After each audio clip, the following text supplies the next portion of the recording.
My name is Robert Mitchell, and I'm 73 years old. I live in a small town in Ohio, and for the past 15 years, I watched my body betray me in ways I never imagined. You see, I was always the active type. I worked construction for 45 years, retired at 65, and figured I'd earn my rest. But that rest turned into something dangerous, and I didn't even realize it until my doctor sat me down with test results that scared me half to death.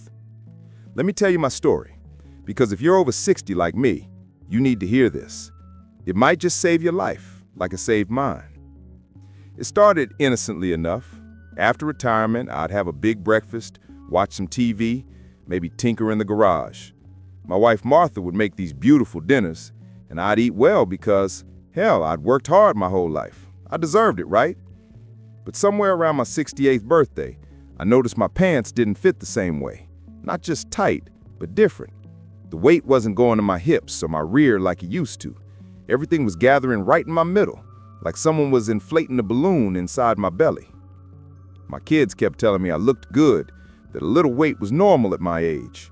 But deep down, I knew something wasn't right. I'd get winded walking up the stairs. My knees hurt more than they should. I was tired all the time, even though I was sleeping 8 hours a night. Martha noticed I was snoring louder, and some mornings I'd wake up with headaches that wouldn't quit. Then came the doctor's appointment that changed everything. Dr. Patterson had been my physician for 20 years, and I'd never seen him look so serious. He pulled up my scan on the computer and pointed to this white stuff wrapped around my organs. He called it visceral fat, and he told me it was literally poisoning me from the inside out. I remember sitting there, stunned, as he explained that this wasn't the fat you could pinch on your arm or your thigh.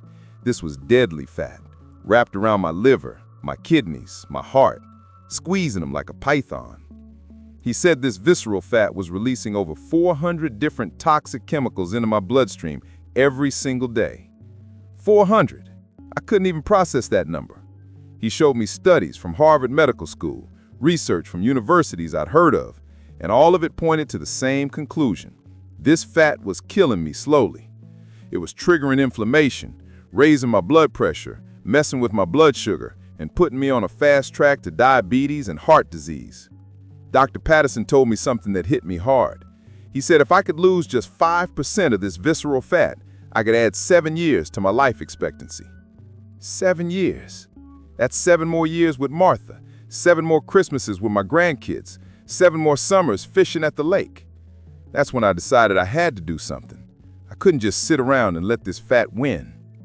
But here's the thing. I was 70 years old when I got this news. I'd tried diets before. They never worked. The weight would come off my arms and legs, but that belly fat just stayed put, stubborn as hell. Dr. Patterson said most people over 60 make the same mistake. They think all fat is the same, so they try the same old approaches that worked when they were younger. But visceral fat is different.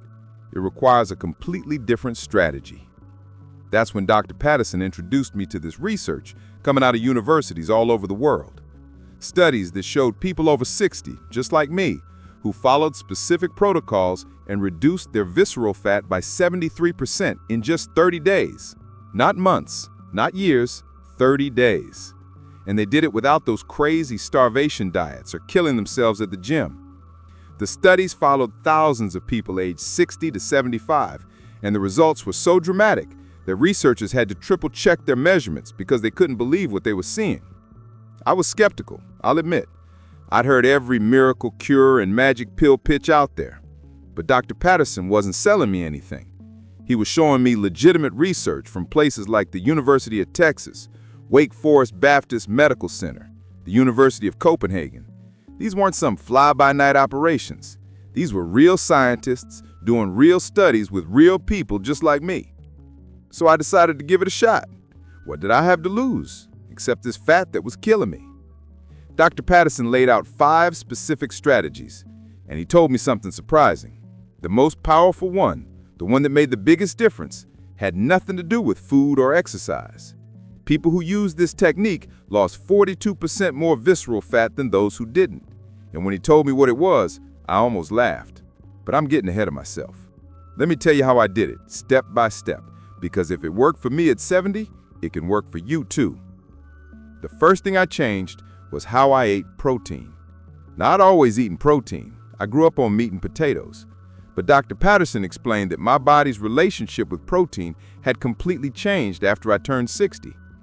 He showed me research from the American Journal of Clinical Nutrition that said adults over 60 need between 25 and 30 grams of protein at every meal to trigger something called muscle protein synthesis. That's the process where your body builds and maintains muscle tissue. Here's why that matters for visceral fat. Every pound of muscle burns about 50 calories a day, just existing. Fat tissue, that only burns due calories. So if you're losing muscle as you age, which most people do, you're losing your body's natural fat-burning furnace. The study tracked almost 400 people over 60 for 6 months, and those who ate adequate protein at each meal lost 23% more visceral fat than people who ate the same amount of protein but spread it unevenly throughout the day. I was making a classic mistake. I'd have toast and coffee for breakfast, maybe a sandwich for lunch, then a big steak for dinner. But that pattern was actually encouraging visceral fat accumulation because my metabolism was slowing down throughout the day without that protein stimulation. Dr. Patterson told me morning protein was especially critical because after fasting overnight, my cortisol levels were naturally elevated, and high cortisol triggers visceral fat storage. So I changed my routine. Every morning, within an hour of waking up, I'd have 3 eggs, or Greek yogurt with some nuts, or a protein smoothie that gave me at least 25 grams. For lunch and dinner, I aimed for palm-sized portions of fish, chicken, or lean beef. Sometimes I'd do lentils and quinoa with beans for a plant-based option. Martha helped me meal prep on Sundays.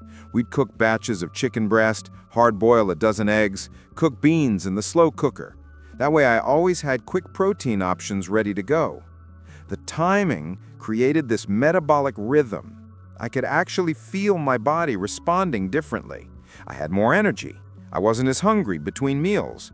And Dr. Patterson told me this protein timing strategy increased resting metabolic rate by 14% in adults over 60. That meant I was burning more calories even when I was just sitting on the couch watching TV. The second strategy seemed weird at first, but the science behind it was fascinating. It involved temperature manipulation to activate something called brown fat. I never heard of brown fat before, but apparently our bodies contain 2 types of fat tissue. White fat, which is what makes up most visceral fat, stores energy. But brown fat actually burns calories to generate heat. A study from MRI University found that people over 60 who exposed themselves to mild cold temperatures for just 2 hours daily increased their brown fat activity by 45% and reduced visceral fat by 19% in 4 weeks. Now, I live in Ohio, so cold isn't exactly a problem in winter, but the protocol was specific. In the evening, between 6 and 8, I'd lower the thermostat to 66 degrees and wear light clothing. Just a t-shirt and regular pants, nothing heavy.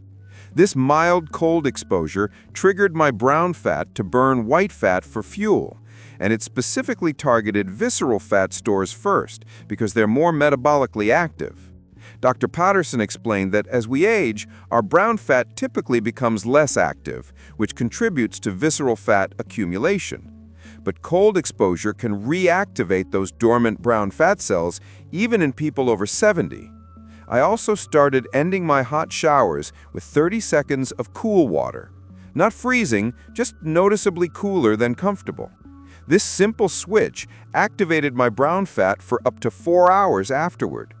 When I combined the cool shower finish with the evening temperature reduction, I lost 31% more visceral fat than the study showed for people who only did one method. I also started drinking a glass of cold water every 2 hours throughout the day.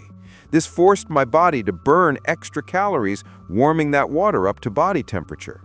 Japanese researchers found this alone could burn an additional 100 calories daily. It was such a simple thing, but it added up. The key was gradual adaptation.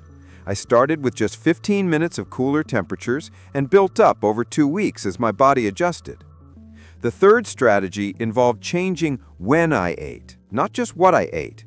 This one was probably the hardest for me because I loved my late-night snacks. But research from the Salk Institute showed that people over 60 who restricted their eating to an 8 to 10-hour window lost 47% more visceral fat than those eating the same calories spread throughout the day. The study followed over 500 participants aged 60 to 78 for 12 weeks, and the results challenged everything I thought I knew about eating.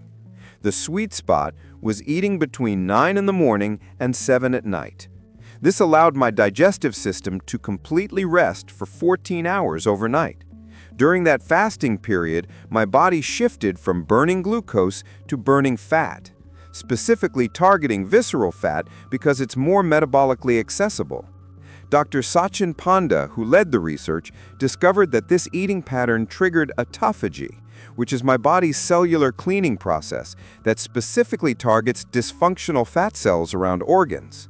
I didn't change what I ate or count calories. I simply compressed my normal meals into that window. Dr. Patterson told me to start gradually with a 12-hour eating window for the first week, then reduce by 30 minutes each week until I reached the 10-hour target. This prevented a stress response that could actually increase visceral fat storage if I changed too quickly. During my eating window, I focused on 3 satisfying meals rather than constant snacking. This kept my insulin levels stable and prevented visceral fat accumulation. My first meal was substantial, with protein and healthy fats to prevent muscle loss. My last meal was always finished at least 3 hours before bedtime to optimize growth hormone release during sleep.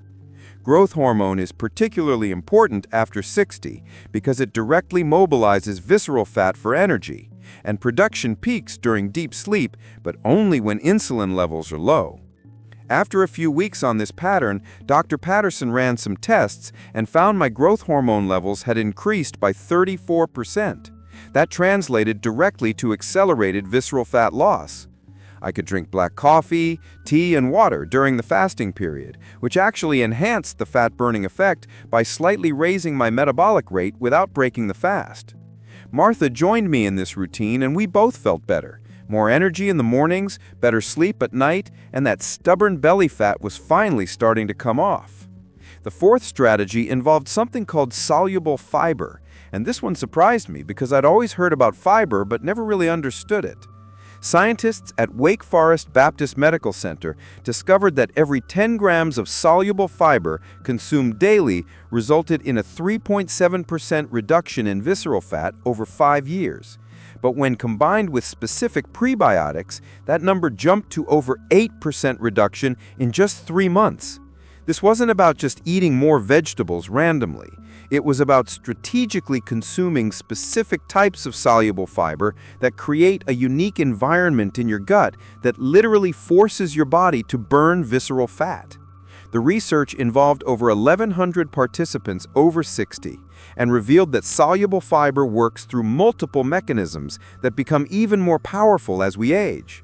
First, it forms a gel-like substance in your digestive system that slows glucose absorption, preventing the insulin spikes that trigger visceral fat storage.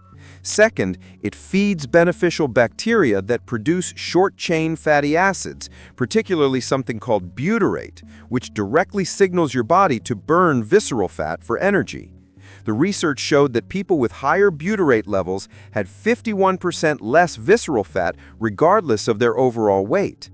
The most effective sources weren't what I expected. While oats and beans are good, the research identified konjac root, also known as glucomannan, as the most powerful soluble fiber for visceral fat reduction. Just 3 grams before meals reduced visceral fat by 12% in 8 weeks. I found it as a supplement at the health food store, and it's also in shirataki noodles at most grocery stores. The key was taking it 30 minutes before my largest meal with a full glass of water, allowing it to expand and create the optimal environment for fat burning. Ground flaxseed came in second. 2 tablespoons daily reduced visceral fat by 9%. But it had to be ground fresh or bought pre-ground and kept refrigerated to preserve the active compounds. I started putting a tablespoon in my morning protein shake. The timing mattered enormously because taking soluble fiber with meals containing protein amplified the effect by 40%. My protocol became this: 1 tablespoon of ground flax in my morning protein shake, glucomannan before lunch, and a cup of cooked beans with dinner. This created 3 separate waves of visceral fat-burning signals throughout the day. The prebiotic component was equally important. Jerusalem artichokes, garlic, and onions showed the strongest effects. I started eating 2 cloves of garlic daily, and studies showed this increased levels of fat-burning bacteria in the gut by 27% within just 2 weeks. Martha started making these amazing roasted Jerusalem artichokes, and I'd add raw garlic to my salads. The combination of strategic soluble fiber and prebiotics essentially reprogrammed my metabolism to preferentially burn visceral fat while preserving my muscle mass, which Dr. Patterson kept saying was critical after 60. Now, here's the big one. The #1 most powerful method that outperformed everything else. When Dr. Patterson first told me about this, I thought he was pulling my leg. A breathing technique? How could breathing help me lose visceral fat? But he showed me research from the University of Copenhagen that made researchers question everything they thought they knew about fat loss after 60. They discovered that a specific breathing technique activated something called the vagus nerve in a way that triggered massive visceral fat reduction without any dietary changes or additional exercise. The study followed almost 900 participants aged 60 to 79 who practiced this technique for just 15 minutes twice daily.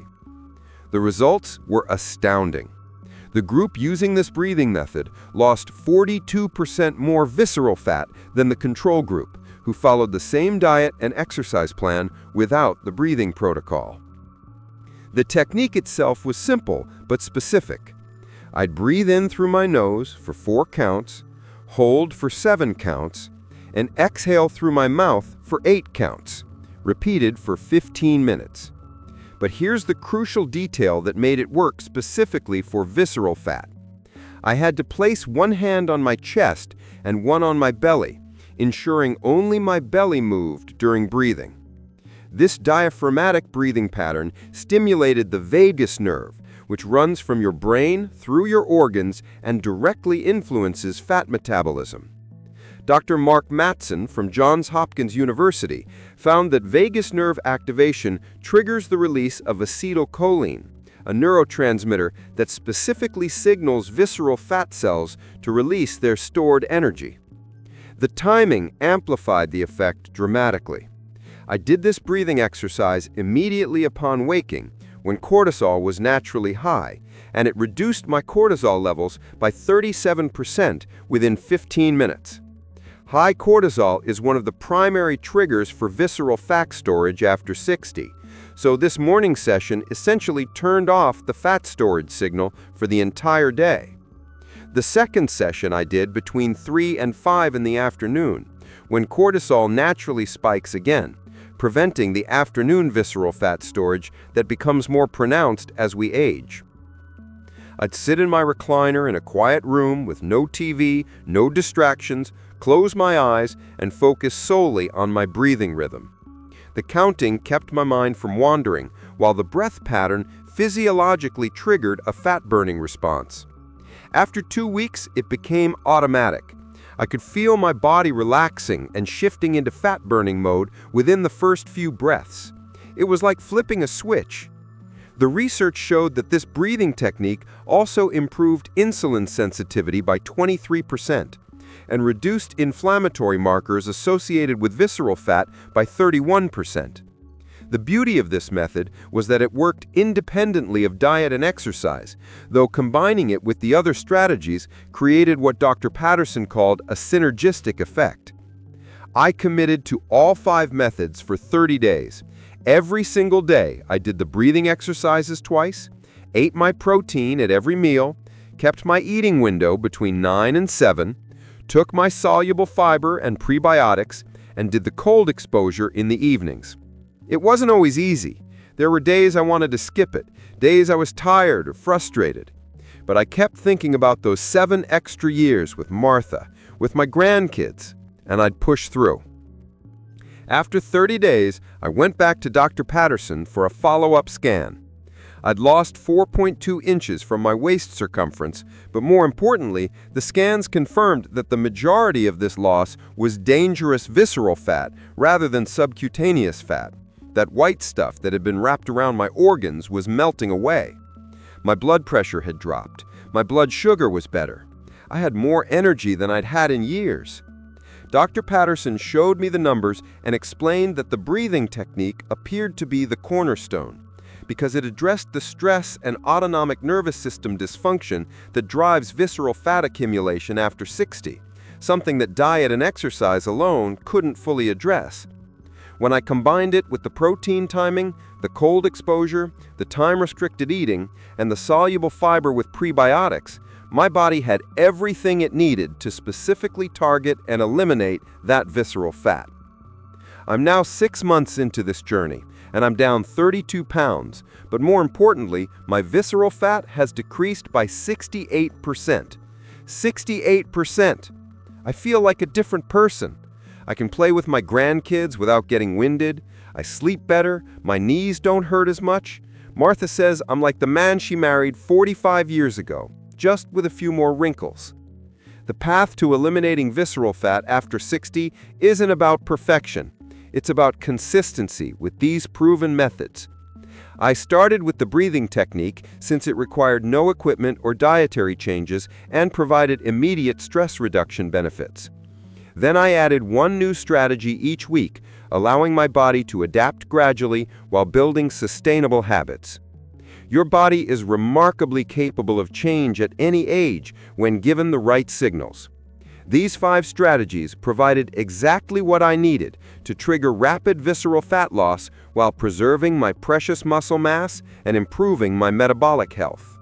I'm 73 years old, but I feel 53. And if I can do this, so can you. You just have to start, and you have to be consistent. Your life might just depend on it, like mine did.